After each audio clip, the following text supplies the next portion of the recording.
Chers amis, bonjour. En tant qu'ancien, j'ai le privilège et le grand honneur de présenter le conférencier de ce soir, le docteur Joseph Choukroun.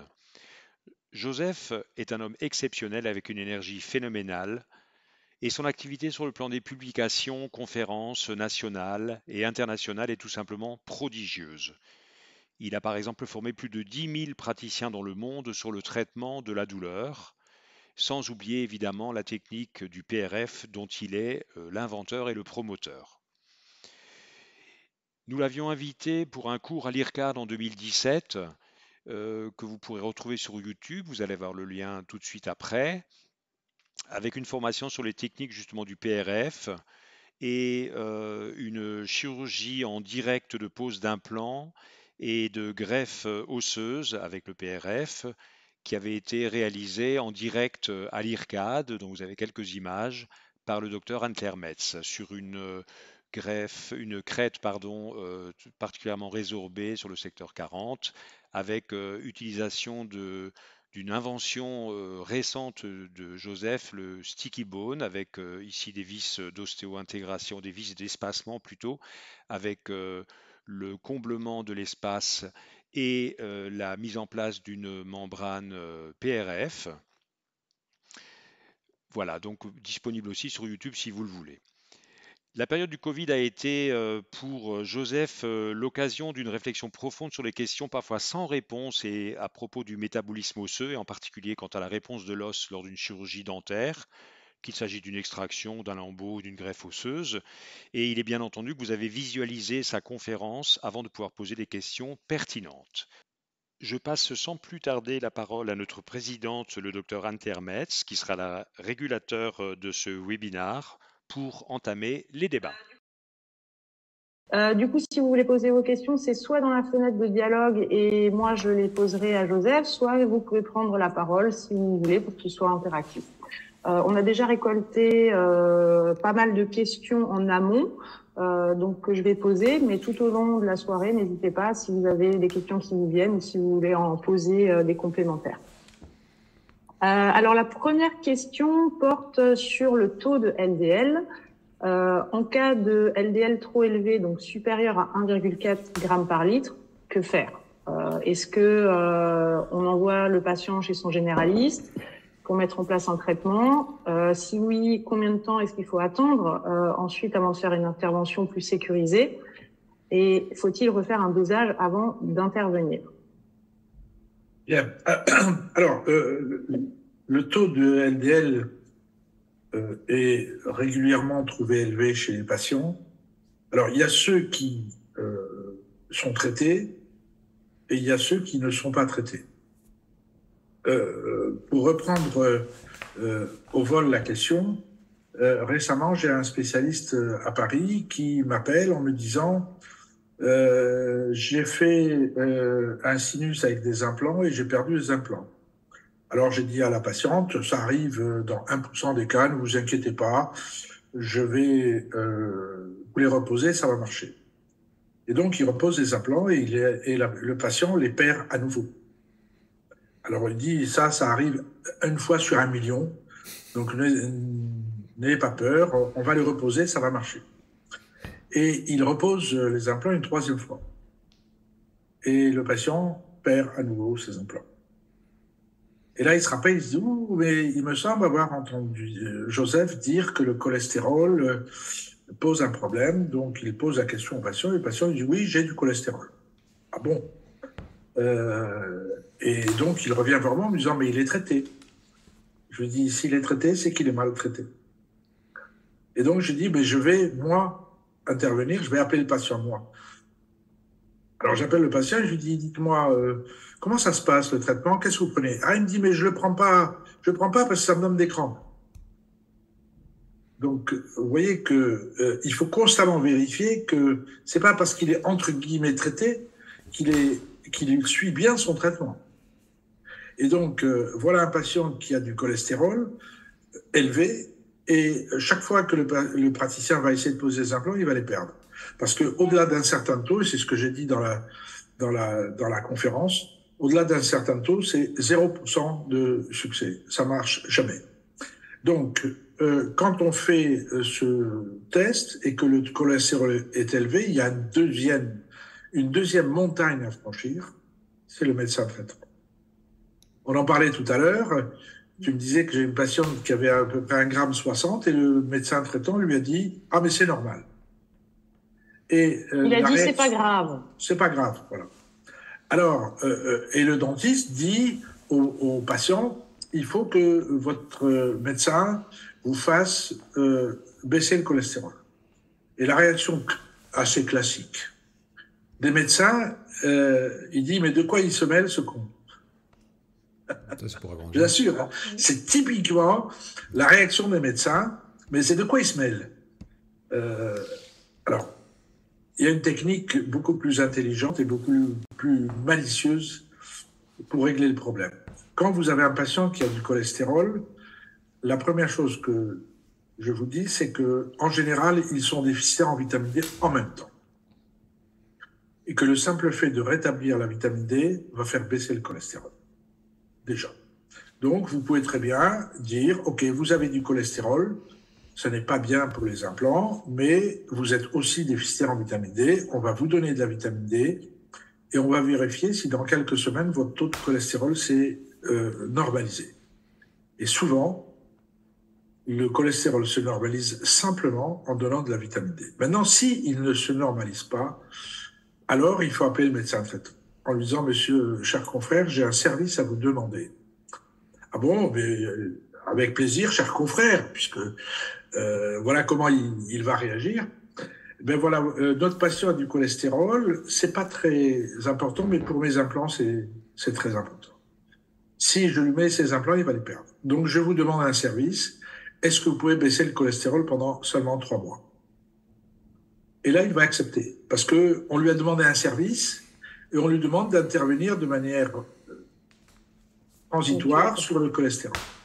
Sauf que quand le patient va revenir dans votre cabinet, vous allez lui dire « Attention, si vous arrêtez le traitement, vous allez perdre l'implant. Et comme ça ne sera pas de ma faute, je serai obligé de vous facturer une deuxième fois. » Et donc, vous laissez le patient et son médecin traitant se démerder. Vous avez donné l'information, vous l'avez mise dans votre consentement que un taux de cholestérol élevé peut entraîner la perte de l'implant. Donc, vous êtes déchargé. Après, et en général, le patient retourne chez le médecin en lui disant « On n'arrête pas, hein, on continue, parce que moi, j'ai pas envie de payer une deuxième fois. » Voilà, donc, tester le cholestérol, c'est un facteur très négatif, mais souvent, vous verrez qu'il y a la vitamine D qui est basse, et le simple fait de corriger la vitamine D, vous allez quasiment ramener le patient à un taux normal. Ok. Et par rapport à la vitamine D, justement, tu dis de prescrire pour certaines situations entre 2 et 10 000 unités par jour.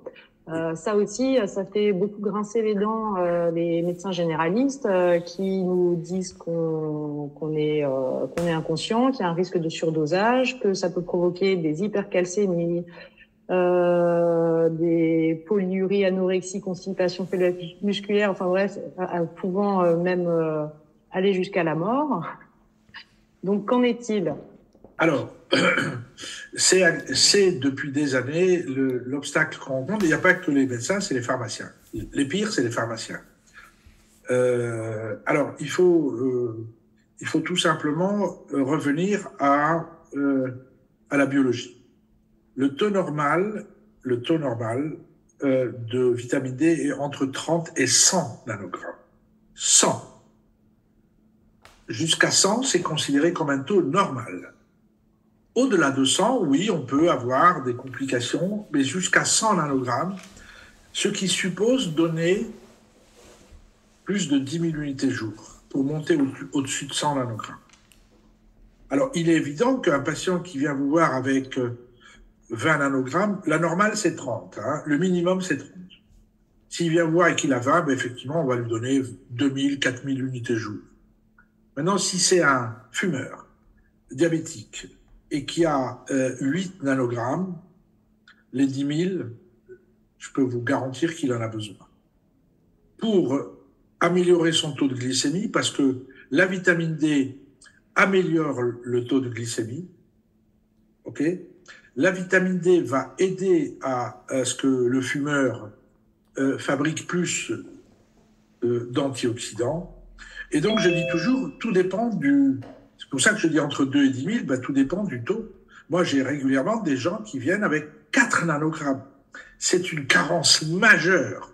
En dessous de 10, on est en carence. En dessous de 10. Donc, un patient qui a 4 nanogrammes, c'est évident qu'il faut lui en donner beaucoup. Et que entre 5 et 10 000, pour moi, c'est normal. De toute façon. De toute façon. Ces gens-là sont des gens chez lesquels il faut temporiser en disant on doit d'abord régulariser. Donc, on va traiter. Ensuite, au bout de quelques semaines, on va retester. Et pour voir, est-ce qu'on en donne trop ou pas assez. Mais c'est pas une supplémentation de 5 ou 10 000 par jour pendant 2 ou 3 ou 4 semaines qui va changer la donne. Pas du tout. C'est au bout de quelques mois où peut-être une supplémentation trop excessive va entraîner des dégâts. D'accord. Est-ce que tu as une sorte d'arbre décisionnel pour savoir de combien on le supplémente? Parce qu'il n'y a pas que le taux qui joue, il y a aussi les facteurs genre diabète ou voilà, tabac, ce genre de choses. Est-ce que tu as fait ça, un arbre décisionnel pour savoir Je l'ai dit dans la conférence, tous les gens qui ont une maladie inflammatoire chronique, c'est-à-dire les diabétiques, les fumeurs, les obèses, tous les patients qui ont des maladies auto-immunes, les patients qui ont un cancer, etc. Tous ces gens-là sont extrêmement déficitaires et sont extrêmement, demandeurs, je parle de leur corps, de plus de vitamine D. Car le seul moyen de réduire l'état d'oxydation du patient, aujourd'hui, c'est la vitamine D la plus puissante. C'est la vitamine D qui donne les meilleurs résultats sur l'immunité. Donc, il ne faut pas avoir peur de donner... Alors, c'est vrai qu'on s'oppose aux médecins, mais à ce moment, on dit, pour mon métier, je ne dis pas que je vais mettre ce patient pendant 30 ans à 5-10 000, mais dans la période critique de l'osséo-intégration, j'ai besoin d'avoir des taux élevés. Tu m'avais parlé d'un lien envoyé aux pharmaciens qui dubitait. Oui, je vais partager avec toi, et toi tu partageras avec tout le monde, un article publié par une équipe française qui n'hésite pas à donner 50 000 unités par semaine. Alors, si on parle de 50 000 que divise 7, ça fait 7 000 unités jour. D'accord? Sans aucun problème. Pendant combien de temps? Le temps qu'il faut. Là encore, c'est chez ces patients-là à qui on va donner beaucoup, on va, au bout d'un certain nombre de semaines, 4, 6, refaire un test et voir est-ce que cette supplémentation est efficace sur son taux. Parce qu'il y en a qui, malgré des doses élevées, ne montent pas beaucoup leur taux de vitamine D. Il y a beaucoup de patients, et notamment les obèses, chez qui un traitement classique fait monter très peu le taux de vitamine D. On a besoin de leur donner des doses très élevées parce qu'ils ont des problèmes de stockage de la vitamine D dans le tissu adipeux qui fait qu'elle n'est pas dans le sang. Donc il ne faut pas avoir peur de donner beaucoup pendant quelques semaines et de tester parce que ces patients-là, quand ils sont très carencés, c'est un vrai problème d'osséo-intégration et de cicatrisation. Mais du coup, c'est aussi un problème de santé générale. Est-ce que là, de toute façon, on sort pas un petit peu du champ de nos compétences? Est-ce qu'on ne devrait pas laisser la main au médecin traitant à un moment donné quand même, que ce soit pour la prise de sang ou les prescriptions? Toi, tu te prends en main parce que c'est toi qui es concerné par ce traitement et par l'échec éventuel de ce traitement. Donc, tu prends la main. Moi, je dis, on prend la main, on supplémente. S'il faut, on contrôle au bout de 4 semaines et on voit. Est-ce qu'on en a donné trop ou pas assez? Ça arrive rarement, mais en tous les cas, ceux-là, ils sont dans le filtre. On les laisse pas décider des suites de notre chirurgie. Tu prends la main et tu dis, c'est moi qui vais régler le problème parce que c'est moi qui suis concerné et pas le médecin généraliste. Par contre, ces gens-là qui sont très, très déficitaires, dès que tu supplémentes, tout de suite, ils te disent, ah, mais qu'est-ce que je me sens mieux? C'est incroyable. Et pourtant, mon médecin ne m'a jamais dit. Ben oui, c'est son problème, c'est pas le nôtre. Nous, on règle le problème aigu, c'est notre chirurgie qu'on doit planifier et réussir. Parce qu'il y a les deux objectifs. Mais du coup, si tu supplémentes quelqu'un, un patient, tu surveilles quand même, tu refais faire une prise de sang? Non. En général, quand on supplémente jusqu'à 5000 unités, on n'a pas besoin de contrôler. D'accord? Maintenant, quand tu as un patient qui est très déficitaire et pour lequel tu vas prendre la décision de donner, par exemple, 50 000 unités par semaine, ça serait bien de contrôler au bout de 3 à 4 semaines, est-ce qu'il répond à ce traitement? Est-ce qu'il répond trop ou est-ce qu'il répond pas assez? À ce moment-là, tu peux ajuster. Mais il y a pas d'urgence. Je veux dire, c'est au bout de plusieurs mois de traitement excessif qu'on peut avoir effectivement des effets secondaires. J'ai une petite question. Joseph, tu parlais donc de l'impact du taux de cholestérol trop élevé ou de la vitamine D trop faible par rapport aux implants, mais je pense qu'il y a aussi une relation directe sur la santé buccale, la cicatrisation post-extractionnelle. Ça a un effet direct sur l'immunité, qui est la définition du terrain. Je dis souvent ces temps-ci que le terrain a enfin un visage. C'est l'immunité du patient. Donc, tout ce qui fait que l'immunité s'améliore fait que le terrain s'améliore, globalement. On opère maintenant, on sait qu'on va opérer des patients en bonne santé. Parce que jusqu'à présent, dans la littérature, quand on dit un patient en bonne santé, c'est un patient qui ne fume pas, qui n'est pas diabétique et qui n'est pas allergique. Il y a tellement d'autres situations où les patients sont en mauvaise santé. Et dont le déficit en vitamine D. Par rapport aux compléments alimentaires, est-ce que le pack Immune Force, c'est un pack que le patient doit acheter directement en ligne ou est-ce que on doit lui prescrire ou est-ce que nous on lui remet?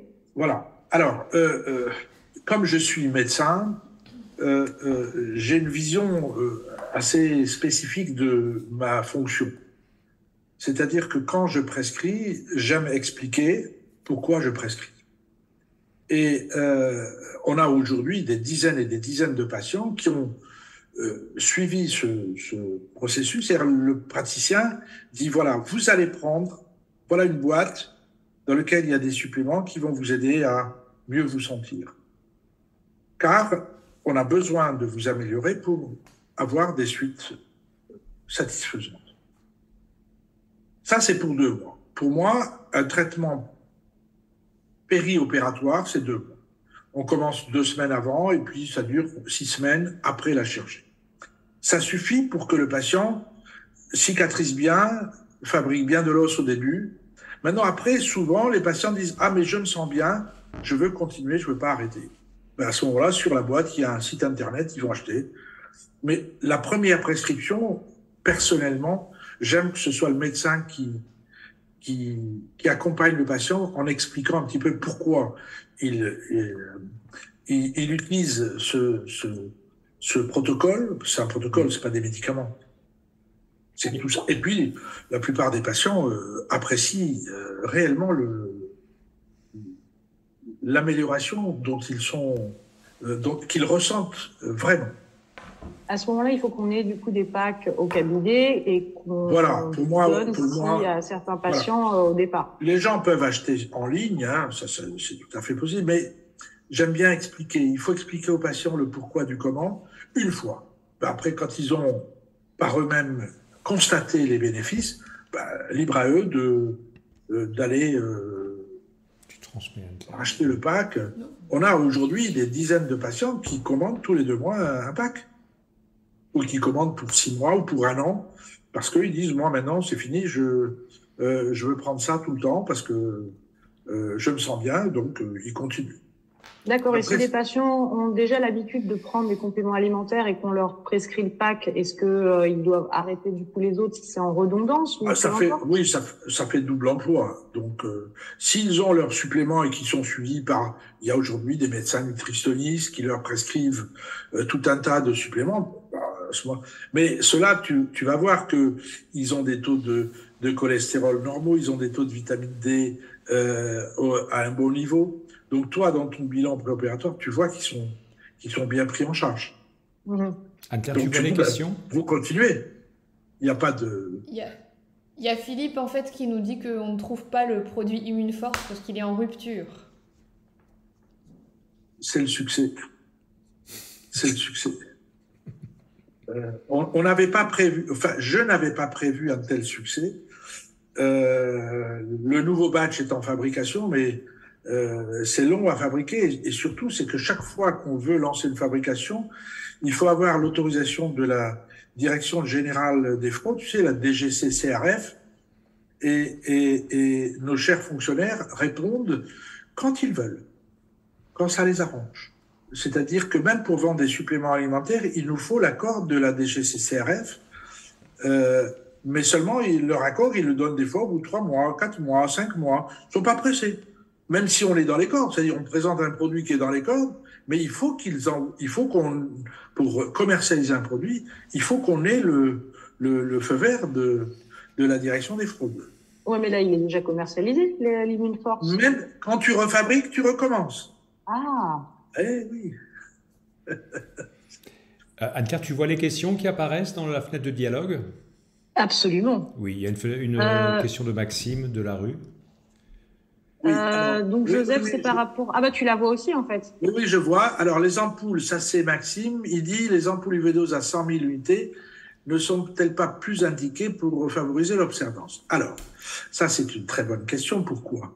Parce que quand on prend 100 000 unités, on ne stocke pas la vitamine D.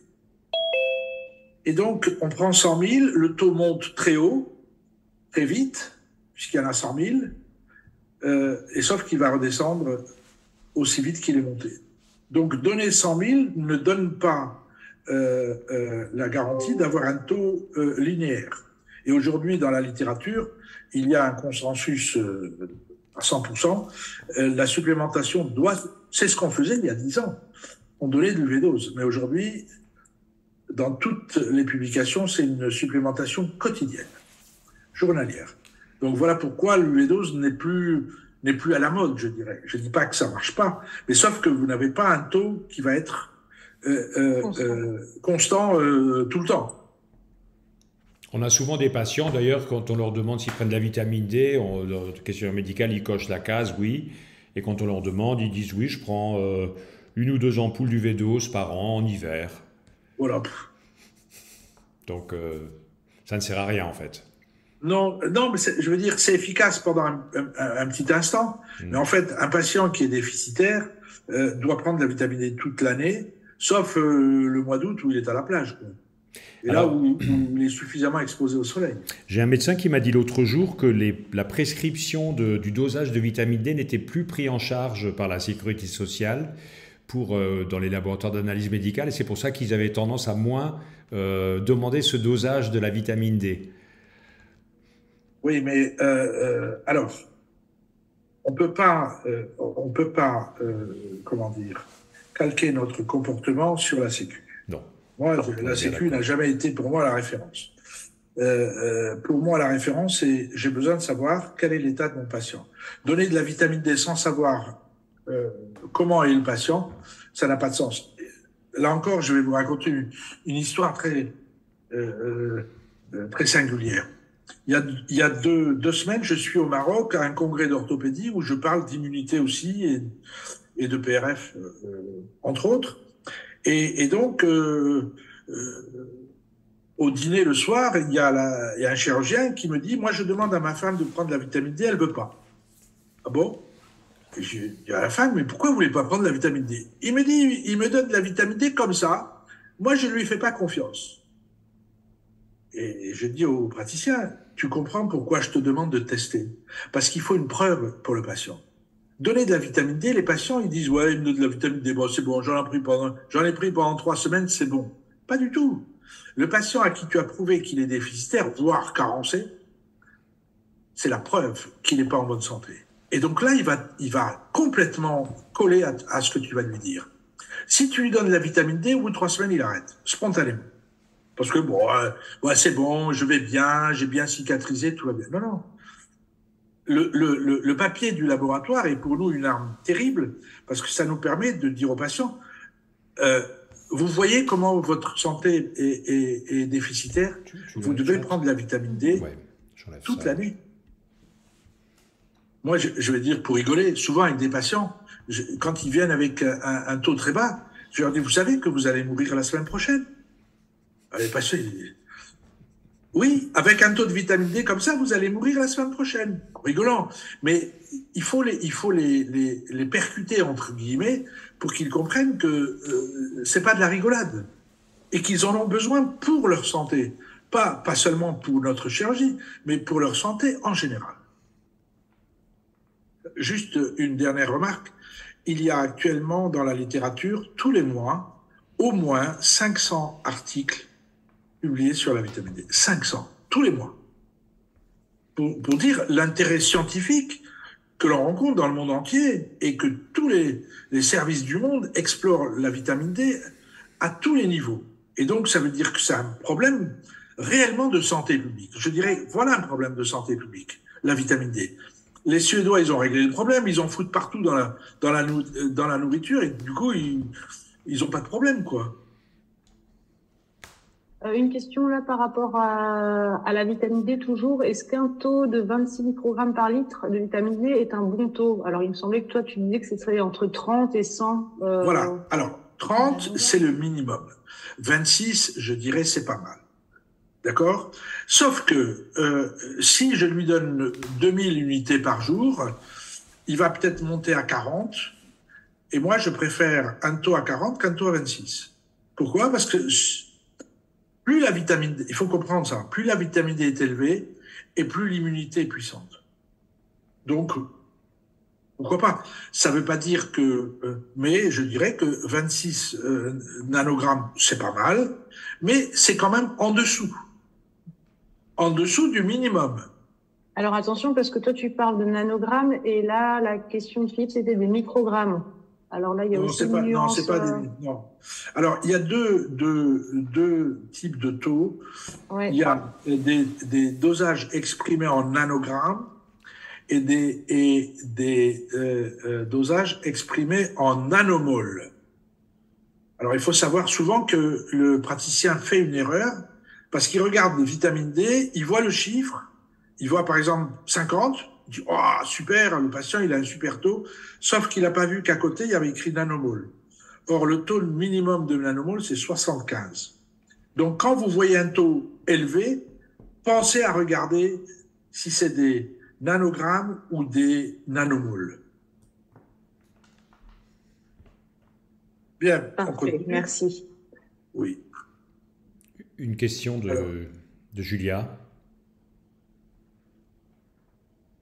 Alors, qu'est-ce que tu peux nous donner comme nom commercial de vitamine D à dosage à prescrire en dose quotidienne? Il n'y a pas de nom commercial. Vous allez aujourd'hui sur Amazon, vous avez, si vous tapez vitamine D, vous avez 200 boîtes, 200 marques. Mais toujours sur le flacon, c'est marqué vitamine D. D'accord. D'accord. Alors, il y a le Zimadé qui est connu en gouttes à la pharmacie. On n'est pas obligé d'acheter la vitamine D en pharmacie. Ça coûte beaucoup plus cher. On peut l'acheter n'importe où. Hein. C'est un supplément alimentaire, donc il est disponible partout. En pharmacie, on va avoir une garantie. Une garantie de quoi? Il a l'air de dire, Joseph, que c'est tous la même chose. De produits sérieux. Il y a des gens qui sont inquiets d'acheter sur Internet. Non, tu peux acheter. La vitamine D, c'est de la vitamine D. Hein. Dosage à prescrire. Dosage à prescrire, c'est-à-dire que il faut tout ça. Alors, je rappelle que ce n'est pas une prescription, parce que ce n'est pas un médicament. D'accord?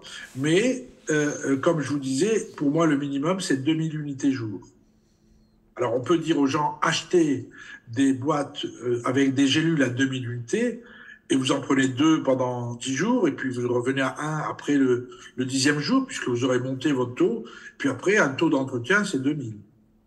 Mais le minimum par jour, c'est 2000 unités. Toujours, vous verrez toujours la vitamine D en unités pas en microgrammes, c'est toujours des unités.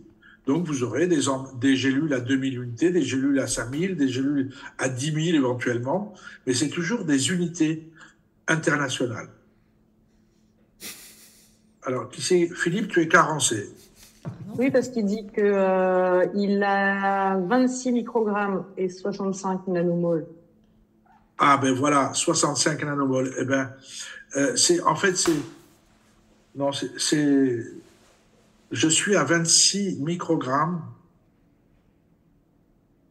Qui correspond 65 à nanomoles, de toute façon, 65 nanomoles, c'est en dessous de 75. Donc, il est déficitaire. Pourtant, il est au soleil. À Aix-en-Provence, il est au soleil, Philippe. Bah oui, mais peut-être trop câliné, hein. Non, Michel, il faut être à Aix et sortir à poil dans la rue pour prendre le soleil. Toute l'année. Et voilà. À Nice, il y a pratiquement autant de carencés et de déficitaires qu'à Strasbourg. Parce que le problème aujourd'hui, c'est qu'on vit habillé, on sort pas au soleil à poil. C'est pas le fait qu'il y ait du soleil dehors. Le problème, c'est que il nous faut du soleil sur la peau. Et le problème, c'est que aujourd'hui, tout le monde a la barbe. Les hommes ont une barbe maintenant. Les gamins, ils ont des casquettes. Et je vais te dire, et même ceux qui... Et maintenant, il y a les tatouages. Et voilà. Et maintenant, ils se tatouent la peau pour avoir encore moins de peau exposée au soleil. Bien. Alors. Est-ce qu'on a intérêt également à surveiller cholestérol et vitamine D chez les patients qui présentent des lésions parodontales? Alors, ça, c'est une expérience. Souvent, les praticiens me disent, j'avais un patient qui avait des lésions paro, je l'ai soigné, et puis il a récidivé. Et là, je me suis dit, tiens, je vais tester sa vitamine D. Et sa vitamine D était basse. Donc, c'est sûr qu'on ne peut pas commencer un traitement paro sans avoir, au préalable, vérifié que l'immunité du patient est bonne. Si son immunité est mauvaise, peut-être que c'est à cause de ça qu'il est plus fragile à l'invasion des bactéries, mais c'est aussi le fait que ces patients vont récidiver beaucoup plus facilement qu'un patient qui a un taux de vitamine D normal. J'en profite pour rebondir à propos de ton pack. Tu donnes des probiotiques par rapport à la paro, à la santé buccale. Quel est le lien, quel est l'intérêt? Alors c'est marrant parce que j'étais ce week-end à Faro et j'ai rencontré Alain Vervel qui est un praticien, qui est le premier praticien avec qui j'ai travaillé il y a maintenant 30 ans. Il était à Divonne avec Christian Scheffler. Tu as dû le connaître, toi, Christian Scheffler, à l'époque. Oui. Alain Vervel était son associé. Et Alain Vervel, il y a 30 ans déjà, parlait des bactéries intestinales sur la paro. Lui est un parodontologiste. Il est évident que rétablir un bon fonctionnement intestinal, c'est rétablir aussi une immunité buccale, mais aussi dans tout le corps. Donc aujourd'hui, le problème, c'est l'invasion de l'alimentation, transformée dans les supermarchés. Il y a beaucoup de gens qui se nourrissent avec des aliments préparés. Mais ces aliments préparés, c'est une catastrophe pour le microbiote. C'est une catastrophe. Donc, avoir une alimentation non industrielle. Oui, industrielle, c'est détruire son microbiote et donc avoir une immunité au départ, une immunité déficiente, mais également une pullulation de microbes dans la bouche qui n'ont rien à foutre. Alors, je rebondis. Il y a 2-3 semaines, il y avait une émission à la télé avec un confrère, Michel Simès, qui a fait l'expérience de se nourrir pendant une semaine avec des aliments qu'il achetait en supermarché. Il a dit pendant une semaine, je vais manger que ça.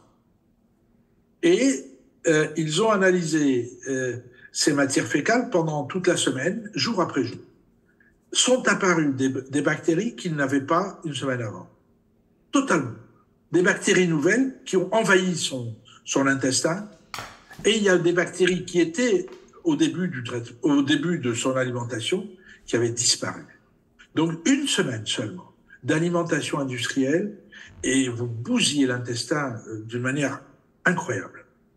Donc, du coup, comme on a tendance quand même à manger un petit peu d'aliments, parce qu'on prend un sandwich, parce qu'on n'a pas le temps, ben en plus nous, on n'a pas le temps de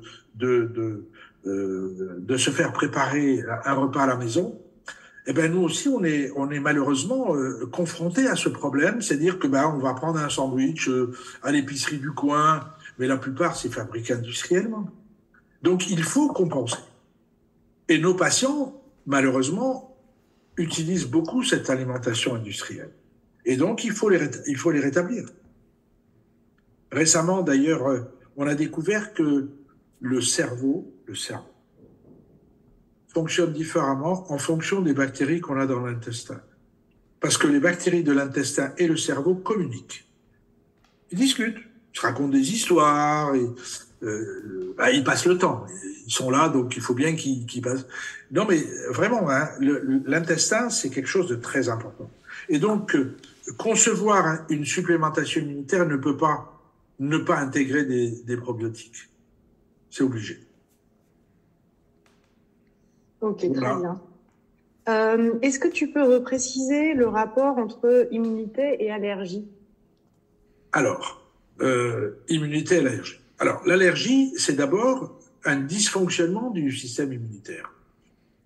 On est allergique parce que notre système immunitaire ne fonctionne pas bien. C'est ça, d'abord, la définition. Donc, à partir du moment où on a une dysfonction immunitaire, ça veut dire, et ça a été, je crois que je l'ai dit dans la conférence, il y a eu une conférence de consensus en 2014 sur justement les allergies aux médicaments et qui a montré que ces patients allergiques ont, dans ce trouble immunitaire, ont des lymphocytes T qui ne fonctionnent pas correctement. Et quelle est la conséquence? C'est que ces lymphocytes ont tendance à libérer des cytokines inflammatoires de manière excessive. En fait, ces lymphocytes vont créer une inflammation parce qu'ils vont libérer beaucoup de cytokines. Et on sait qu'un niveau d'inflammation élevé crée automatiquement une production d'oxydants élevée. Donc, moi, je considère qu'un allergique, d'ailleurs, je l'ai dit aussi dans la conférence, les taux d'échec chez les allergiques à la pénicilline est le même que celui des diabétiques et le même que celui des fumeurs. Le même. Mais pourquoi? Parce que le diabétique, le fumeur et l'allergique ont en commun cette dysfonction immunitaire qui n'a pas la même origine, mais qui aboutit à un niveau d'oxydation trop élevé. Et donc, qui dit oxydation, dit échec. Qui dit oxydation, dit déficit immunitaire. Qui dit déficit immunitaire, dit infection plus fréquente. Mais Joseph, qu'est-ce que c'est le stress oxydatif? Comment ça se mesure?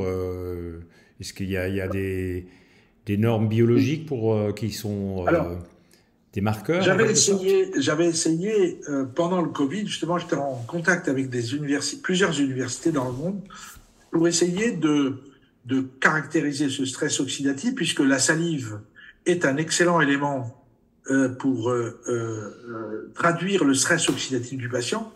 Et mon idée était de produire une espèce de buvard, un peu comme les diabétiques, pour dire, on met un buvard sur la langue du patient et on met ça dans un appareil qui va nous dire, vous avez un niveau de stress oxydatif élevé, etc.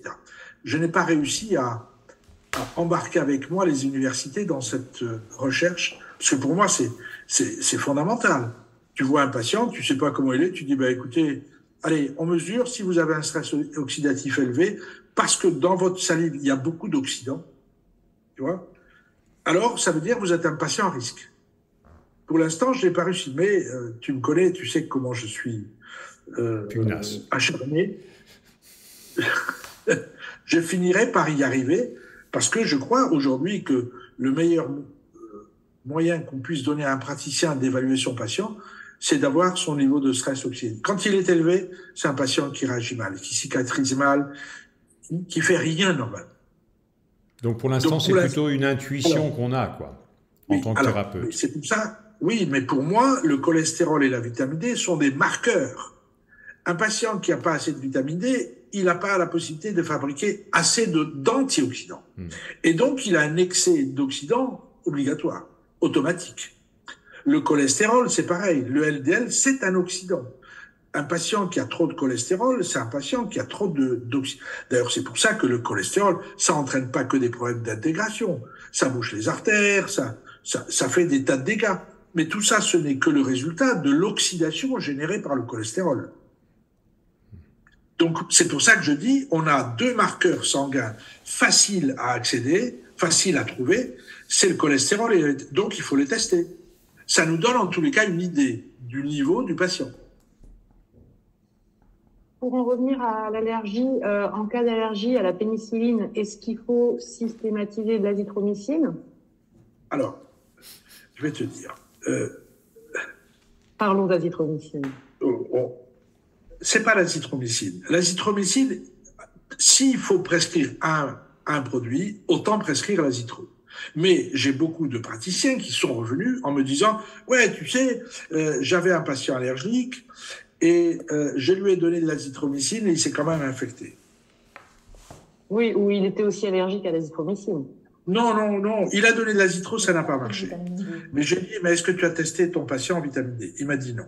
Ben, je lui ai dit « Tu as tout faux. » Parce qu'un patient qui est déficit immunitaire, qui est en déficit immunitaire parce qu'il est en déficit de vitamine D, il est d'abord plus sensible aux infections. Et c'est pas le fait de changer d'antibiotique qui va permettre, parce qu'il faut comprendre que, et ça c'est un point très important, souvent les dentistes pensent que l'antibiotique c'est l'arme absolue contre l'infection. Pas du tout. L'arme absolue contre l'infection, c'est l'immunité. Quand un patient a une immunité au top, il se défend merveilleusement. Par contre, s'il a une immunité dans les chaussettes, tu peux lui donner de l'azithromycine, ça le fait rigoler, quoi. Je veux dire, c'est pas le fait de changer d'antibiotique qui va éviter l'infection, c'est qu'il est en déficit immunitaire. Donc il faut d'abord, c'est ce que j'ai dit dans la conférence, quand on a un déficit, quand on a un allergique à la pénie, il faut d'abord rétablir son immunité, d'abord. Et ensuite, on lui donne ce qu'on veut, ça marchera. Pas de la pénie alors, a priori quand même. Ben, il est allergique à la pénie, évidemment, tu vas pas lui donner de la pénie. Mais on s'en fout de l'antibiotique de remplacement. Ce qui compte, c'est d'abord de rétablir son immunité. Parce qu'un patient qui est déficit immunitaire, qui est en déficit immunitaire, il va s'infecter, quel que soit l'antibiotique. Bah là, c'était pas tant le problème de s'infecter, c'était de supporter l'antibiotique, parce que nous, on a eu quand même pas mal de patients qui ont eu des effets secondaires à la prise d'azithromycine.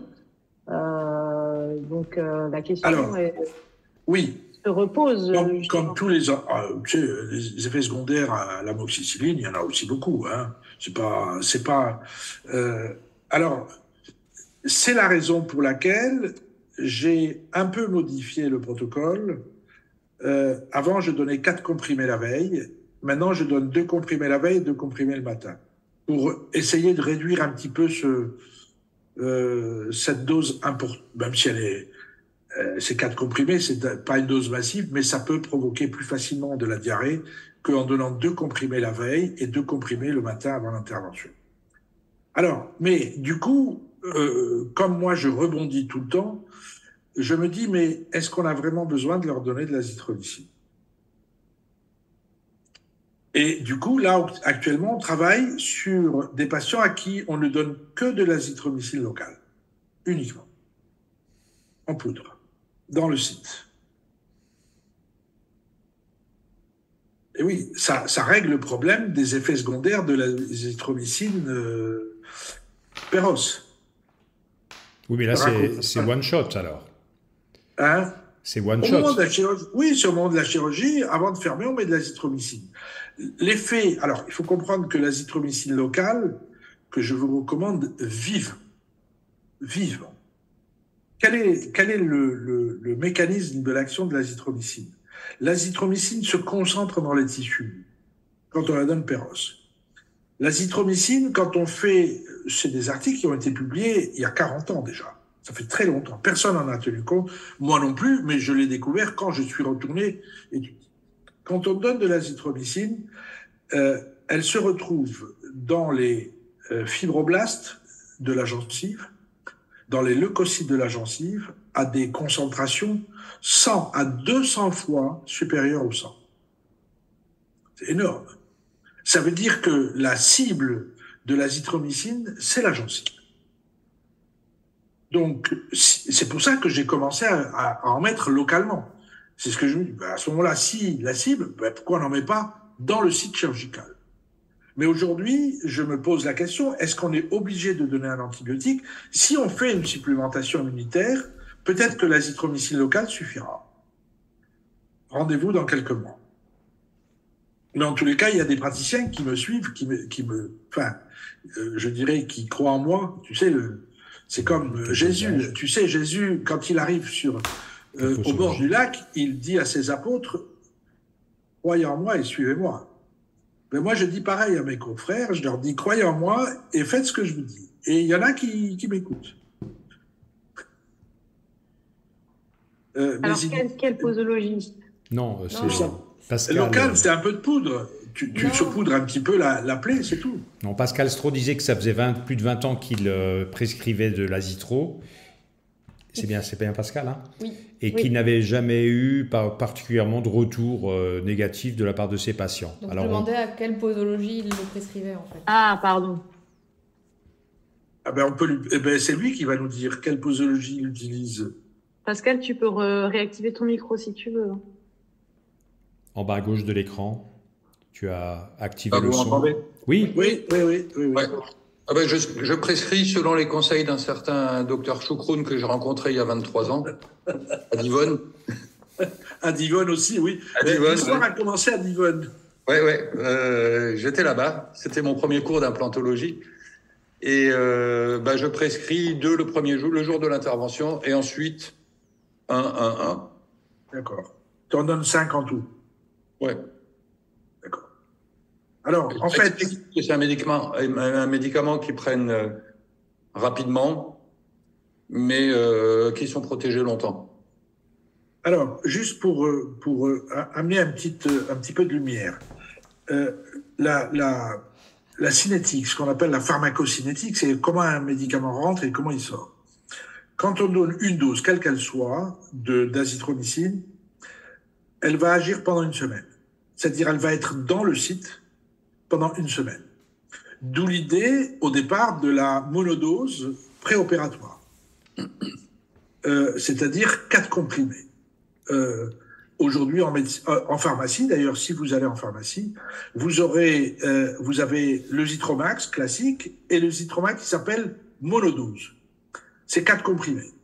Moi, personnellement, à chaque fois que j'ai une bronchite ou un truc comme ça, je prends les 4 comprimés, je les avale parce que ça me casse les pieds de prendre des médicaments tous les jours. Et donc, j'en prends toujours 4. Moi, personnellement, j'ai jamais eu de problème ni de intestinaux, ni quoi que ce soit. Et d'où l'idée de donner une dose la veille qui va durer une semaine. Très bien. Mais néanmoins, avec le recul, puisque maintenant ça fait 3 ans, j'ai des praticiens qui m'appellent en me disant, au 5e, 6e jour, on a l'impression qu'il y a une petite inflammation qui démarre. Et donc, j'ai redonné de l'azithromycine et tout est rentré dans l'eau. Donc, du coup, je me suis dit, pourquoi on systématiserait pas le protocole en disant 4 la veille et 2 comprimés au 5e jour, qui fait une couverture de 15 jours à peu près. Sauf que les Alsaciens, mais il y a que les Alsaciens qui se plaignent de ça. Donc, sauf que les Alsaciens ont de la diarrhée quand ils prennent l'azithromycine. Peut-être parce qu'ils mangent trop de je ne sais quoi. De saucisses. Du coup, de saucisses, voilà. Et du coup, je me suis dit, à ce moment-là, on va donner 2 la veille et 2 le matin. Pour rester dans les 4 du début qui couvrent une semaine. Une dose de 4 comprimés couvre une semaine. On n'a pas besoin d'en le plus. Sauf que au 5e, 6e jour, redonner 2 comprimés permet de gagner encore une semaine de plus. Pourquoi je donne? Pas pour des raisons antibiotique, enfin de bactériostasie. J'ai intérêt à donner de l'azithromycine parce que ça a un effet immunitaire sur la gencive. Or, une gencive qui est boostée immunitairement, c'est une gencive qui réagit de manière exceptionnelle. Voilà pourquoi j'ai proposé de rajouter une deuxième dose, pas pour faire de l'antibiothérapie ou de la bactériostasie, mais parce que la cible qui m'intéresse, c'est la gencive. Après, c'est toujours pareil, c'est les praticiens qui reviennent vers moi pour me donner leur expérience et qui fait que petit à petit, au départ, on donnait un mélange d'azithromycine et d'amoxicilline, on a arrêté l'amoxicilline et au fur et à mesure, on adapte en fonction de ce que tous les praticiens nous renvoient comme expérience. Mais c'est vrai qu'il va falloir faire une enquête épidémiologique. Pourquoi les Alsaciens ont la diarrhée? Parce qu'ils prennent de l'azithromycine. Et oui, c'est peut-être un problème typiquement sur le bassin alsacien. Et pourquoi est-ce que l'azithromycine ne figure pas aux recommandations de la Haute Autorité de Santé? Tout simplement parce qu'ils sont en retard. La Haute Autorité de Santé ne conseille pas de prendre la vitamine D, alors que toute la terre entière demande à ce qu'on prenne de la vitamine D. Tu vois ce que je veux dire? C'est pas parce que la Haute Autorité n'en parle pas qu'ils ont raison. Je dis tout simplement qu'ils sont parfois en retard et que peut-être que c'est pas un problème. Alors que pour moi, c'est un problème de santé publique. Pendant le Covid, moi, j'ai passé les 3 mois du confinement à balancer sur les réseaux sociaux à tout le monde. Prenez de la vitamine D, prenez 10 000 unités jour. Protégez. Le seul moyen de vous protéger contre le Covid, c'est de prendre de la vitamine D. Et je n'ai pas un seul praticien qui m'a écrit pour me dire j'ai pris de la vitamine D et ça s'est mal passé.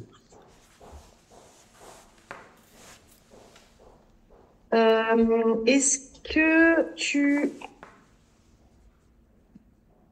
Alors, il faudrait que cela figure aux recommandations. Oui, mais ça... moi, ça me fait poiler, ça, les recommandations de l'HAS, parce qu'ils sont en retard. Donc, c'est pas parce qu'ils sont en retard que nous, on va être en retard. Et c'est là où moi, je me positionne. Moi, aujourd'hui, il y a suffisamment d'évidence scientifique sur la vitamine D. Moi, que la HAS conseille ou pas, moi, je conseille, point. Ok. Est-ce qu'il y a une attitude à adopter face à un contexte ostéoporotique? Est-ce que ça fait partie des déficits immunitaires? Aujourd'hui, vous avez des dizaines et des dizaines de publications sur l'ostéoporose et la vitamine D. Le meilleur moyen de prévenir l'ostéoporose, c'est de prendre la vitamine D. Et pas des biphosphonates.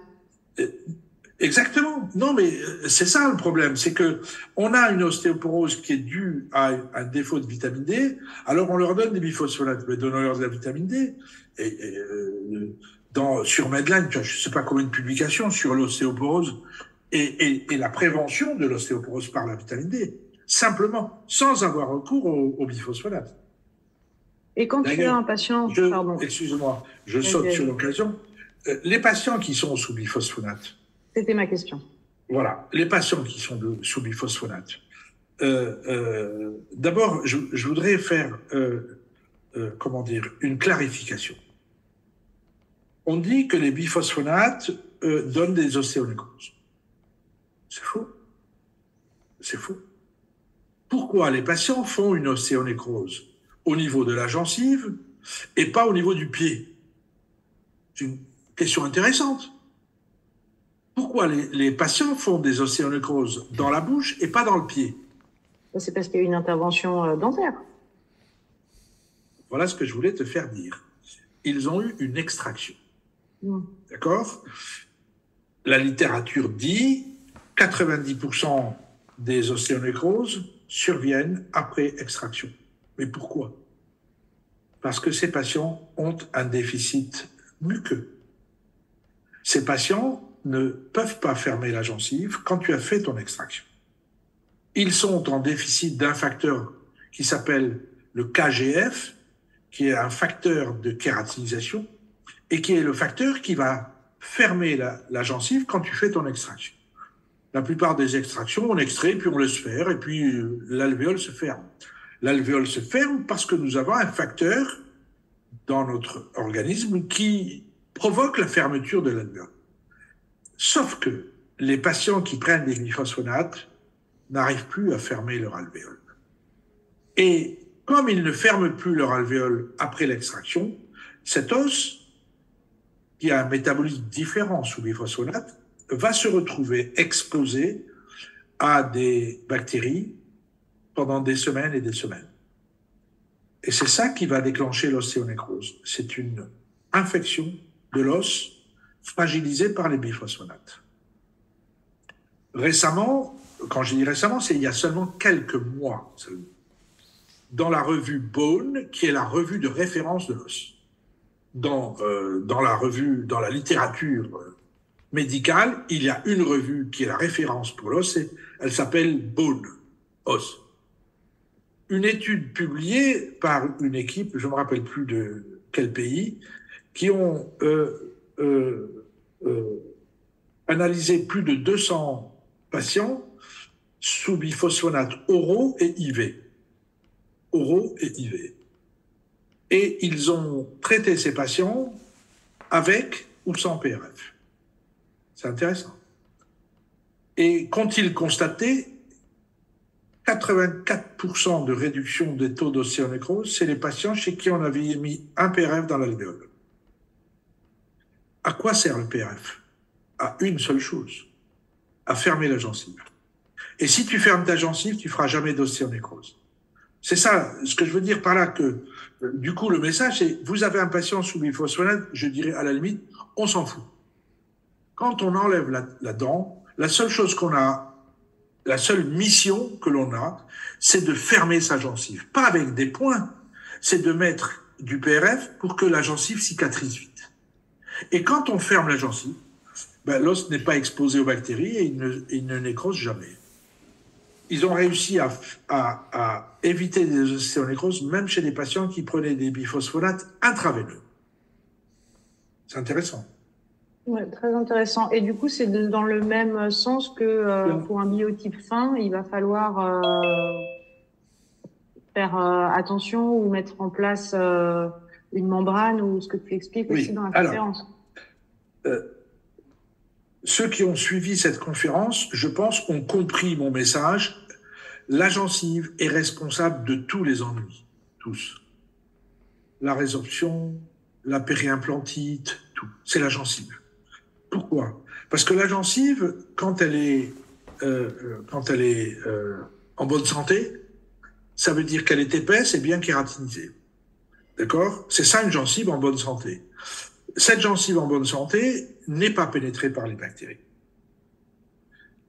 Les bactéries ne peuvent pas rentrer, je ne vais pas rentrer dans les histoires de desmosomes, avec les liaisons entre les desmosomes, de l'épithélium jonctionnel, etc.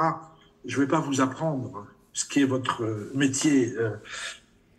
Ces gens-là, quand ils ont une gencive non compétente, ce que j'appelle non compétente, c'est-à-dire une gencive qui est tout simplement ni épaisse ni kératinisée, ben, elle est envahie par des bactéries. Et que vont faire ces bactéries dans la gencive? Ben, vont créer une inflammation chronique. Sauf que tu ne la vois pas. Parce qu'au-dessus de ce parodonte, tu as un épithélium. Et l'épithélium ne te montre pas qu'en dessous, c'est la panique. C'est une inflammation permanente. Donc tu ne la vois pas. C'est ça le problème. C'est qu'on ne voit pas cette inflammation. Sauf que cette inflammation va obligatoirement créer une résorption sous-jacente. Donc, aujourd'hui, que ce soit un patient qui a des dents ou un implant, il a besoin d'avoir une gencive bien épaisse. Car c'est ça qui préserve l'os sous-jacent. Qu'il soit autour d'une dent ou qu'il soit autour d'un implant. C'est pareil. Donc, quand on va traiter un patient, la question qu'on va se poser, c'est est-ce qu'il a une gencive compétente? S'il n'a pas une gencive compétente, eh bien, il va falloir la rendre compétente. Soit en faisant une greffe de conjonctif. Les gens, j'ai dit dans la conférence qu'il y avait à peu près un tiers des adultes qui avaient une gencive fine. Tu vas dans la littérature, on te dit il y a à peu près 30 à 40% des patients qui perdent de l'os autour des implants. Voilà la raison. C'est qu'en fait, ces gens-là, on n'a pas tenu compte de leur gencive. On a mis des implants, Tout s'est bien passé, sauf que la gencive incompétente va provoquer une résorption osseuse. Ça va mettre 1 an, 2 ans, 5 ans, 6 ans, 8 ans, mais ça va partir. Donc, l'évaluation de cette qualité gingivale, c'est un préalable à l'indication d'une chirurgie. Un patient qui a une parodontite, s'il a une gencive incompétente, ça ne va pas marcher. Parce qu'il a une gencive c'est une passoire, quoi. Oui, tout à fait. Ça rentre pas seulement par le sulcus, ça rentre aussi par la façade, quoi. Alors, on a une question qui est apparue dans le chat. Odontie-Occident, ça arrive? Point d'interrogation. Si oui, incidence, modification du facteur de Leiden et cicatrisation. Modification du facteur 5. Facteur 5, je ne sais pas ce que c'est. Il faudrait qu'elle me dise un petit peu plus. Alors, trop d'antioxydants, est-ce que ça arrive? On n'en a jamais assez. Il faut comprendre que, si vous vous rappelez votre première année de médecine, le cycle de Krebs et la fabrication d'énergie par nos cellules. On fabrique de l'énergie par ces fameuses réactions d'oxydoréduction et qui, à la fin, produisent un ATP qui fabrique l'énergie nécessaire à la cellule. Ça veut dire que chaque fois qu'on fabrique une calorie, on fabrique des oxydants. Donc, ça veut dire que avoir trop d'antioxydants, il n'y en a jamais assez. Donc, au contraire, plus on nettoie notre organisme, et mieux on se porte. Donc, je rassure notre confrère ou notre consoeur, je ne me rappelle plus. Oui, c'était une consoeur. Je la rassure, on n'en a jamais assez. Alors, je ne comprends pas la question. Si elle peut mieux écrire sa question. Parce que là, Christine, je comprends. Tu peux allumer ton micro. Ou alors allumer le micro et poser la question par voie orale. Christine. Et la vitamine K2, ben oui, j'en ai parlé dans la conférence. J'espère que vous l'avez vu. Bien sûr. Et la vitamine K2, à quoi ça sert? Ben, ça sert à améliorer la performance de la vitamine D. Ça ne sert pas à... Oui, Christine. Voilà. Oui, bonsoir à tous. C'est super intéressant. Oui, j'avais cette question-là sur les antioxydants, trop, mais donc très bien pour la réponse. Et concernant la modification du facteur 5 de Leiden, apparemment, c'est dans le cycle de cicatrisation, des gens qui peuvent être en déficit et qui ont un défaut de cicatrisation. Donc, je voulais savoir si effectivement, en testant peut-être la vitamine D, etc., est-ce que c'est en relation avec un défaut de cicatrisation? Je ne sais pas exactement. J'ai jamais eu de réponse. Alors, de toute façon, chaque fois qu'on a une maladie quelconque et qu'elle se traduit par une oxydation, elle va entraîner une perte de chance au niveau de la cicatrisation. Car la cicatrisation, ce n'est que l'activité immunitaire au niveau de la plaie. Si cette activité immunitaire n'a pas suffisamment d'antioxydants, elle est inefficace. Et donc la cicatrisation ne fonctionne pas bien. Le meilleur exemple, tiens, je vais vous donner le meilleur exemple. C'est, vous savez tous ce que c'est qu'une cicatrice kéloïde. C'est une cicatrice qui dure dans le temps. Au départ, elle est boursouflée, elle est rouge, elle va durer quelques semaines, voire quelques mois. Mais qui fait le plus de kéloïdes aujourd'hui? Ce sont les patients qui ont la peau foncée. Et pourquoi ces patients font plus de kéloïdes? Parce que quand on a une peau foncée, on fabrique 6 fois moins de vitamine D quand on va au soleil. Pour aller dans ce sens, aux États-Unis, pendant le Covid, les décès étaient 50% des décès étaient des Afro-Américains.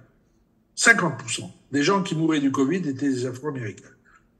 Alors pourquoi c'est des Afro-Américains? Parce que la population afro-américaine est extrêmement déficitaire en vitamine D. c'est valable en Guyane, c'est valable partout. Les gens qui ont la peau trop foncée, quand ils vont au soleil, ils ne fabriquent pas de vitamine D parce que les UV ne pénètrent pas. Et donc, ils sont très déficitaires, très carencés. Et donc, ils ont un déficit immunitaire qui se traduit par une mauvaise cicatrisation. Et Joseph, j'ai pas compris, 50%. Est-ce que j'ai répondu à ta question? Oui, très bien. Merci beaucoup. Hein. Super. Voilà. Mais si le facteur 5, s'il y a un problème sur le facteur 5 et qu'il y a un défaut de cicatrisation, c'est que ce facteur induit une déficience immunitaire, c'est tout. Donc, si on améliore les antioxydants, ben on va améliorer la cicatrisation de ces patients. Ok. Merci. De rien. Joseph, concernant le jeûne intermittent, il est difficile de demander à tous les patients de faire un jeûne intermittent. Il y a des diabétiques, ceux qui ont des problèmes de cholestérol, des gens en sous-poids. Enfin, ça peut pas être mis en œuvre chez n'importe qui. Oui, enfin, le diabétique, quand il se réveille le matin, il est comment? C'est ça le problème. Et oui, et c'est ça le problème. C'est qu'on peut demander au diabétique d'allonger sa période de jeûne. Artificiellement, c'est-à-dire le soir, au lieu de dîner à 20h, il va dîner à 19h. Le matin, au lieu de prendre son petit déjeuner à 8h, il va le prendre à 10h. C'est-à-dire, plus la période de jeûne est allongée, et plus les cellules se débarrassent des oxydants. C'est ça le bénéfice. Le bénéfice du jeûne intermittent, c'est que le jeûne nous permet de nous détoxifier.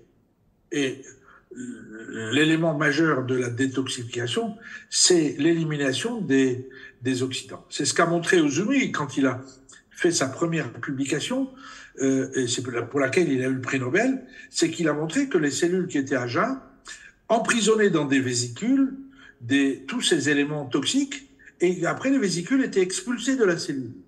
C'était ça en fait. C'est ce qu'il appelle l'autophagie. En fait, la cellule digérait ces oxydants. C'est ça pour ça qu'il l'a appelé autophagie. Mais nous, ce qu'on a vu en tous les cas au mois de juin au congrès, où une équipe canadienne est venue présenter l'autophagie et la cicatrisation dans les extractions. C'est intéressant. Ils ont montré une série de plus de 500 cas d'extraction à des patients à qui on a demandé de ne pas prendre de petit déjeuner le matin, 5 jours avant, 5 jours après. Tout simplement. Donc, Nicolas Cohen, qui a fait cette présentation, a montré qu'il avait des cicatrisations plus rapides lorsque les patients étaient en jeûne intermittent. Mais le message le plus intéressant qu'il nous a transmis, c'est que 70% des patients qui étaient en jeûne intermittent ont dit à Nicolas, docteur, on se sent tellement mieux, on continue. Donc les gens nous on a vu l'effet clinique sur l'extraction, mais eux ont eu un ressenti qui leur a fait dire, mais c'est super, je continue. Parce qu'en plus, aux États-Unis, les petits déjeuners, ils sont catastrophiques, quoi. C'est pire que les Alsaciens. Il n'y a pas que la saucisse, mais enfin, il y a tout. Mais c'est vrai que alors maintenant il y a des gens qui disent mais moi je préfère faire le jeûne intermittent du matin au soir. Je saute le midi.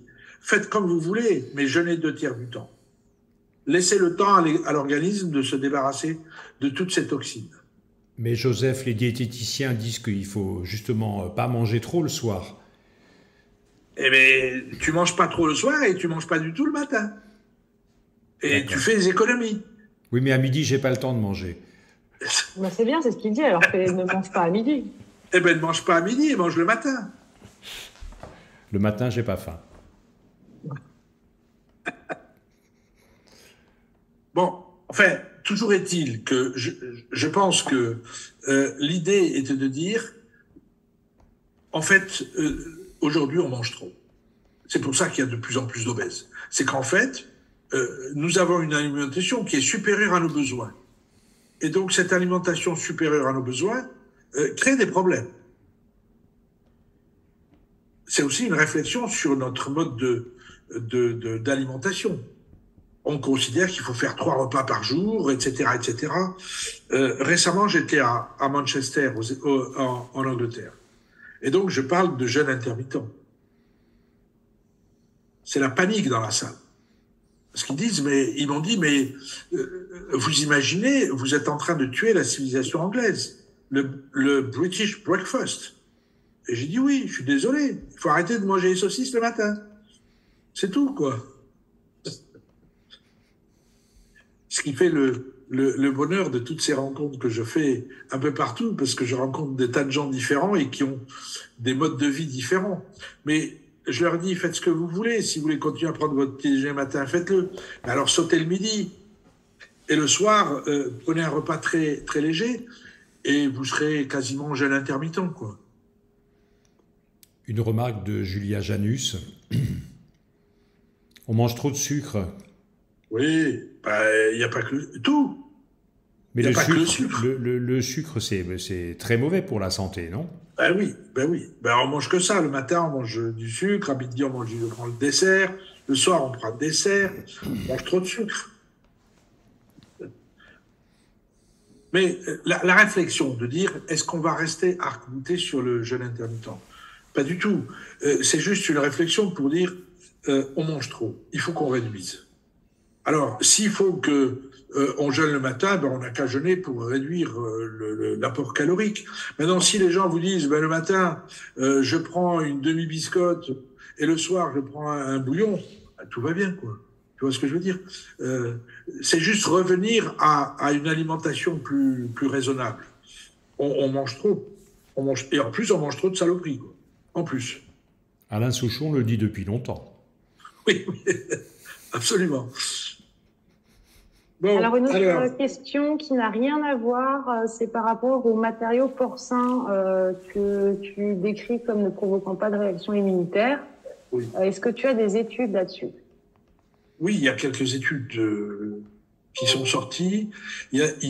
Ça fait plus de 20 ans qu'il y a des matériaux porcins dans le marché.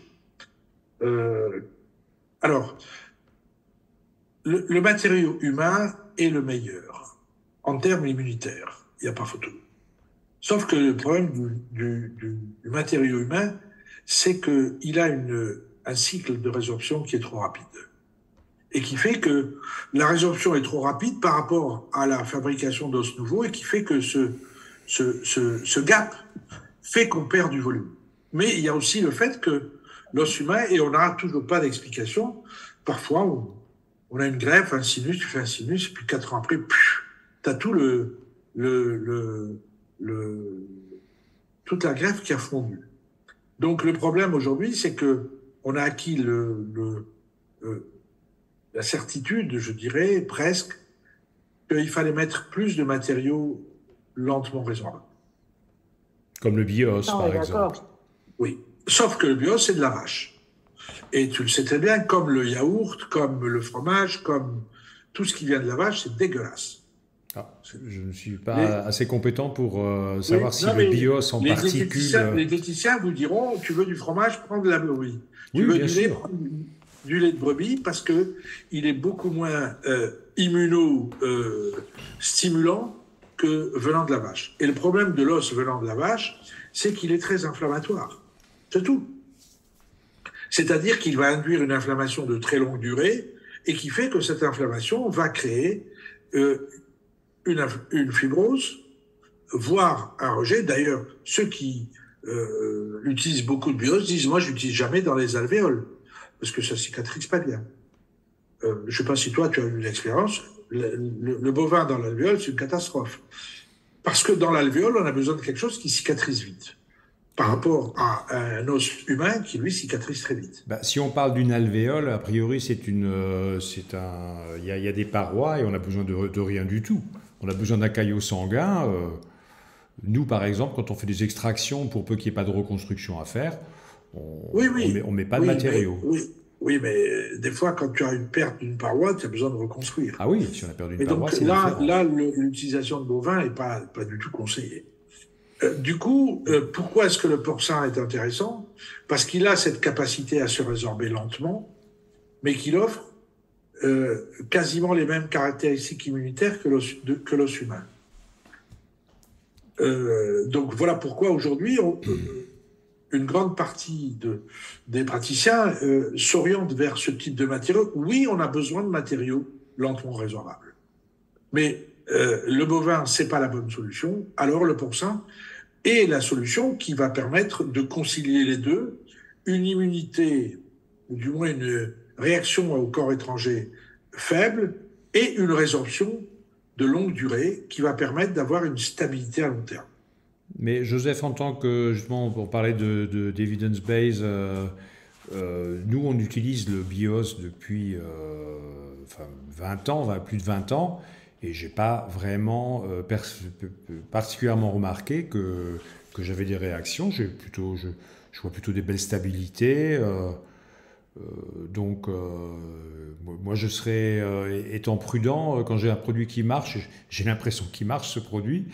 On a déjà essayé tellement d'autres produits depuis quelques années en se disant, bon, peut-être que ça c'est mieux, etc. On a eu des déboires. Franchement, pour moi, le BIOS, c'est quelque chose qui fonctionne bien. Alors, moi, je veux bien entendre que le pourcin, ça fonctionne encore mieux, mais pour moi, ça fonctionne bien. Et je pense qu'Antler, tu vas poser une question en corollaire. Mais alors, ça fonctionne bien dans quelle situation? Dans les sinus. Grève de sinus. Les grèves de sinus, ça fonctionne bien. Et même dans le gap entre un implant et la corticale vestibulaire dans le cas d'une extraction implantation immédiate. Oui, moi je vois, parfois j'ouvre des lambeaux sur des petites greffes comme ça particulières qu'on a fait avec du BIOS il y a 10-15 ans. Et je vois vraiment visuellement les copeaux blancs de BIOS qui n'ont pas été résorbés et qui sont totalement intégrés par une trame osseuse qui est uniforme. Enfin, voilà. Mais alors, on va remettre les choses à leur place. Oui. Je n'ai jamais dit que le BIOS ne marchait pas. Sauf que quand tu as un patient qui est en déficit immunitaire, là, le BIOS va être un problème. D'accord?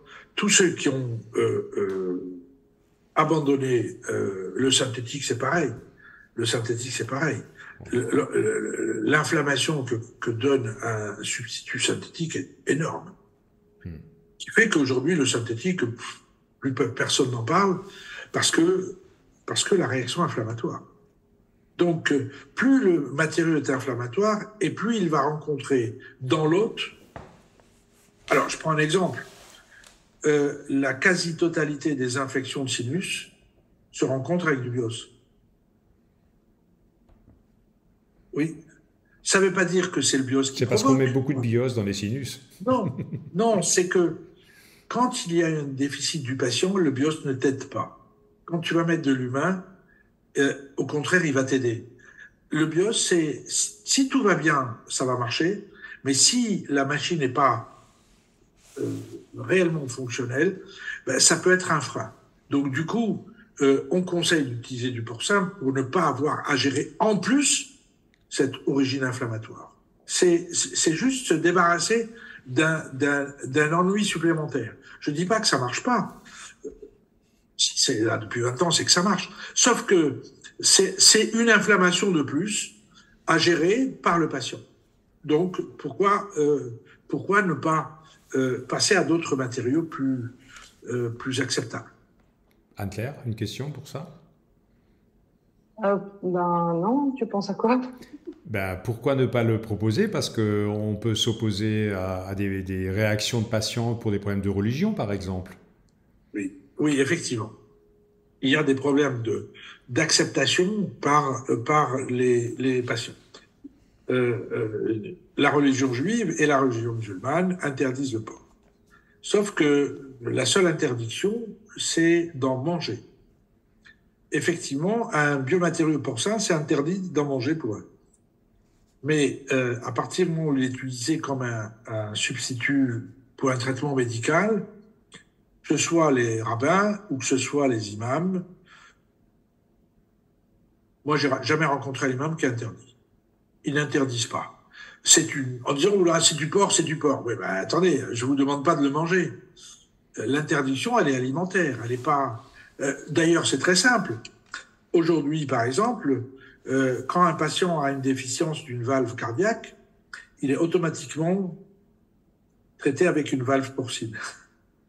Pourquoi? Parce qu'il n'y a que le porc qui est accepté de manière quasi automatique par l'être humain. Une autre valve serait refusée parce qu'elle va créer trop d'inflammation. Donc, et du coup, quand on pose la question, si demain vous avez un problème cardiaque, comment vous faites avec la valve de porc? Ils vont vous dire, finalement, je vais la prendre parce que je vais la trouver très bonne.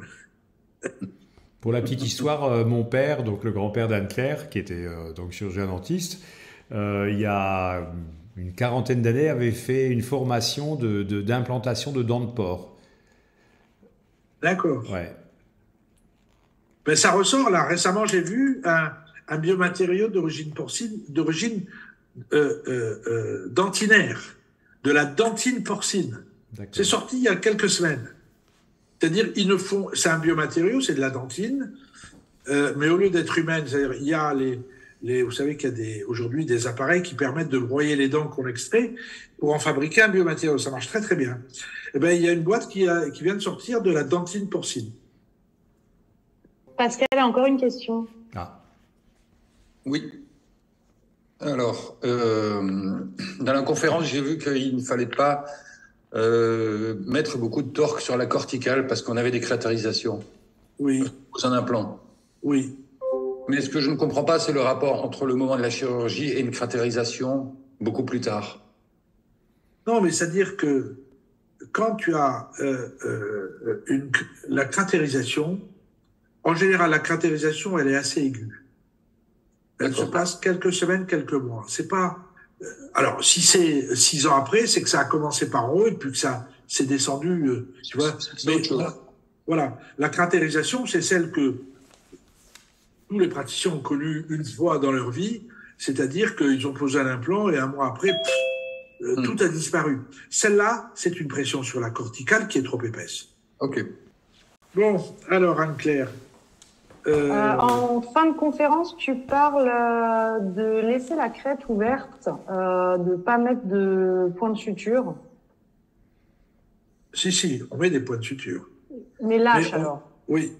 Alors, on n'essaye plus de joindre les berges comme on nous l'a enseigné. Souvent, alors, je prends l'exemple très simple d'une extraction postérieure. Le trou est tellement grand que la fermeture de cet alvéole est difficile. Et souvent, comme on dit aux praticiens, de mettre un biomatériau, de mettre une membrane, naturellement, il va tout faire pour fermer. Naturellement. Parce qu'il se dit, je ne peux pas laisser le biomatériau exposé aux bactéries. Et aujourd'hui, le fait d'avoir travaillé sur l'immunité, on se dit, alors, un patient qui est immunitairement compétent, il risque rien, puisqu'il sait se défendre tout seul. Et effectivement, c'est comme ça qu'on s'est dit, alors, et si on laisse ouvert, qu'est-ce qui se passe? Et donc, on a commencé à faire au départ les alvéoles. Mais ça fait déjà 20 ans. En faisant du PRF, on laisse ouvert. On ne ferme pas l'alvéole. On met de la fibrine et on laisse ouvert. Mais aujourd'hui, on le fait aussi, même quand on fait des comblements, quand on fait des greffes. Si on n'arrive pas à fermer, mon message est de dire, surtout, si vous n'arrivez pas à fermer parce qu'il y a vous n'avez pas assez de lambeaux pour fermer, il vaut mieux laisser ouvert que de fermer à tout prix. Parce que fermer à tout prix va créer plus de problèmes que de laisser ouvert. À condition que l'on ait amélioré l'immunité. C'est-à-dire, je parle pour moi aujourd'hui, alors je vais vous dire, ma vision de votre profession, mais d'ailleurs en orthopédie pareil. Ce matin, j'étais avec des chirurgiens plasticiens qui ont d'énormes problèmes dans les chirurgies du sein.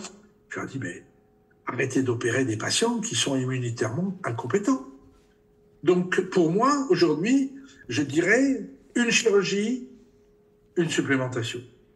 On ne perd plus des patients dont on n'a pas amélioré l'immunité parce qu'on sait à ce moment-là qu'on va aller vers des taux de succès énormes. Et là, on va faire du reproductible. Une technique que l'on domine, si on la fait sur un patient immunitairement compétent, on est sûr de gagner. Récemment, j'ai rencontré un chirurgien, un très grand chirurgien parisien, chirurgien oral, je pense que tu dois le connaître, il s'appelle Nicolas Davido. Et je l'ai rencontré il y a à peu près 2 ans, et il fait la technique de Coury, très bien. Et je lui dis, mais quels sont tes problèmes aujourd'hui? Il me dit, je résorbe, j'ai beaucoup de résorption. Je n'arrive pas à contrôler le volume osseux que je construis. Et je lui dis, améliore l'immunité de tes patients. Alors, il a mis 6 mois à démarrer. Parce que pendant 6 mois, il se pose la question. J'y vais pas. J'y crois pas. C'est ça le problème des dentistes, c'est qu'il leur faut du temps pour monter dans le train. Et puis tout d'un coup, il se met à faire de l'ostéoimmunologie. Et 1 an après, il m'appelle, il me dit, tout a changé. Et je dis, ah bon, et c'est quoi? Et bien, il dit, moi, maintenant, je garantis 100% de succès à mes patients. Et pourquoi? Il me dit, je suis tes protocoles, et donc je suis sûr que ça va marcher, donc je le dis aux patients. Je vous garantis que ça va marcher. Parce que si l'immunité fonctionne, tout fonctionne. Évidemment, avec un bon chirurgien, il y a les deux, il y a les deux versants. Mais un bon chirurgien avec un bon patient, c'est-à-dire un patient qui a une immunité vraiment qui fonctionne bien, ça ne peut que marcher. Il n'y a pas de raison que ça marche pas. Et c'est ça un peu le message que je veux transmettre. Que ce soit des omnipraticiens, que ce soit des gens qui font que de la chirurgie, c'est le patient qui décide.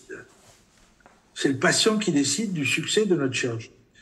Et si il n'est pas compétent, il ne pourra pas faire le travail qu'on lui demande de faire. C'est-à-dire de fabriquer de l'os, de fabriquer de la gencive. Il peut pas. Il n'a pas les moyens. Donc, c'est un peu ça, je dirais, la conclusion de mon message, c'est opérer toujours des patients dont l'immunité a été améliorée. C'est que du bonheur, vraiment. C'est un beau message de fin. Si plus personne n'a de questions, des participants. Voilà, je pense qu'il n'y a personne qui... Oui, tout le monde est d'accord. Donc, voilà, c'était mon message de fin.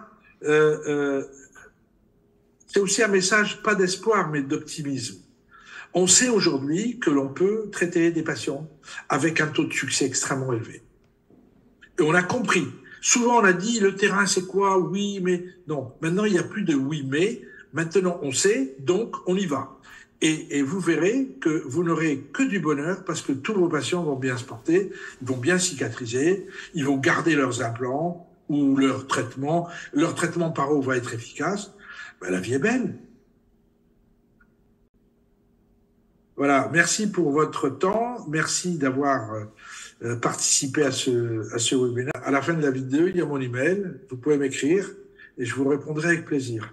Bonne soirée à tous. Merci infiniment, Joseph, pour cette conférence vraiment ultra intéressante. Merci pour toutes tes réponses. Voilà. Bon, bonnes vacances alors à tous.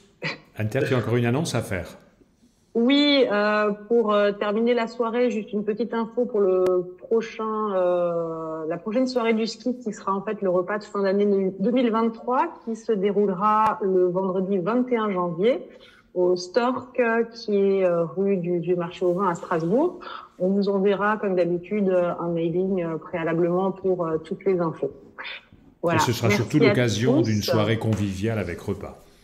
Absolument. Salut Anne-Claire, salut Michel, salut à tous. Merci Joseph, merci pour tes merci éclairages. À tous les participants. Et puis on va continuer à travailler. Et continue à travailler encore longtemps comme moi. Oui, exactement. Le bonheur est dans le travail. Voilà, bonsoir à tous. Bonne soirée à tous. Bonne soirée.